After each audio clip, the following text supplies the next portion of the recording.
It's been more than 3 decades since the total solar eclipse of February 26, 1979, which crossed through Washington, Oregon, Idaho, Montana, and North Dakota, before heading north to Canada, according to NASA. That's the last time the contiguous U.S. has seen a total solar eclipse until the one on August 21st, 2017.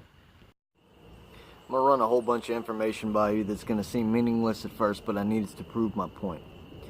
So, the issue that I have with that eclipse thing is this. When I was in the 7th grade, that would have been in the year 2000, my homeroom teacher, I was in school at a private school, I was in my homeroom teacher's class, and I remember having to take a test that day. Her name was Emily Wagner. When I left her class, I went from there to the science class right next door by a woman by the name of Miss Tanini, and then after that to a religion class by a woman named Miss Horn. After that, I had to go back to take that test in history class, and I remember being annoyed because I knew that there was an eclipse that day. We couldn't talk in class, and I remember it getting darker and darker as we were in there because the windows in that building were pretty big.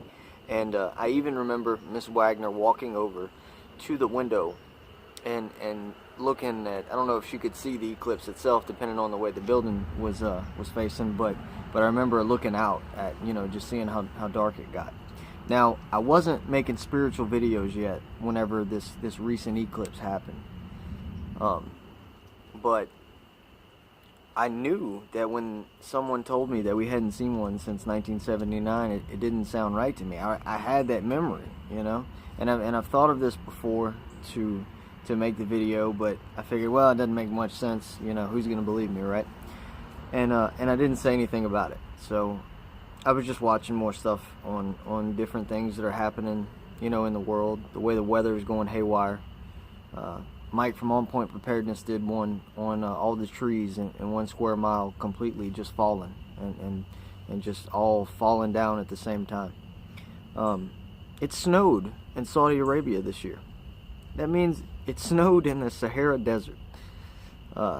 Rivers are turning into blood, all this other stuff. And I don't know how to connect all that to my memory of trying to take a test and the entire room going dark except the artificial lighting from the light bulbs in it. But I just figured I'd share that with everyone. It's another one of those residual Mandela effects. It's just a personal one to me. You don't have to believe me, but I remember that in the year 2000 when I was in the 7th grade. The reason I mention all those people and all their names was because I remember the detail of that day. I remember it so much, and I don't know why that I would, other than to share this memory with you. So, I don't know. I just wonder if I'm the only one that's got another memory of seeing the lunar eclipse like that, or solar, whichever one blocks out the sun and you can actually look up at it. Man, and it's bothered me for a few months, but I didn't know how to address it. I just figured I'd share that past memory of something that didn't seem right to me when the news said, oh no, we ain't seen one since the 70s. Anyway, God bless y'all. Have a good one.